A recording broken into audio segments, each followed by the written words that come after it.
மகளே, தண்ணீர் எங்கு இருந்தாலும் தண்ணீர்தான்.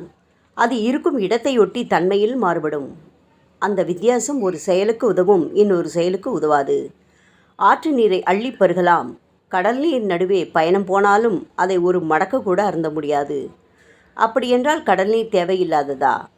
அதில் எண்ணற்ற ஜீவராசிகள் வாழ்கின்றனவே, நமக்கும் பயன்படுகின்றதே. பிராணவாயு முதலியவை கிடைக்கின்றனவே. பயணம் போவதற்கு கடல்தானே தேவைப்படுகிறது. கையில் நீர் மோண்டு அதில் கப்பல் விட முடியுமா? விரும்பும் இடத்தை அடைய முடியுமா? கையளவு நீரின் பயன் என்னவோ அதற்கு அவ்வளவே பயன். கடலளவு நீரின் பயன் என்னவோ அதற்கு ஏற்பவே பலன் என உணர்ந்து கொள்ள வேண்டும்.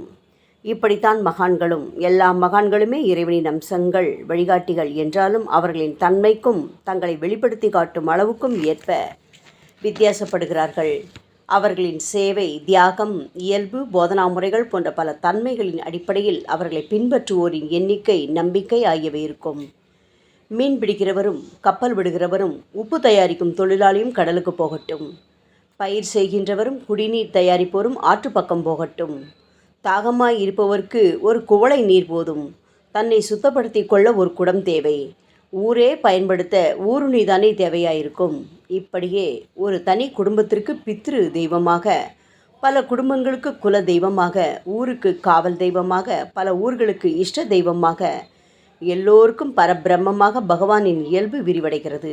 இதை உணர்ந்து கொள்ள பக்குவம்தான் தேவைப்படுகிறது. எல்லோரும் இதை புரிந்து கொள்வதில்லை. கர்மவினை செய்கின்றவன் அன்றாட அலுவல்களை தேடி ஓட வேண்டிய நிலையில் தியானம், யோகம், துறவு போன்றவற்றை செய்ய முடியாது. ஏதாவது பூஜை செய்து கற்பூரம் ஏற்றி மணி அடித்து விழுந்து கும்பிடுவிட்டு ஓடுவான். இதுதான் அவன் கடவுளை அறிந்து கொண்ட நிலை.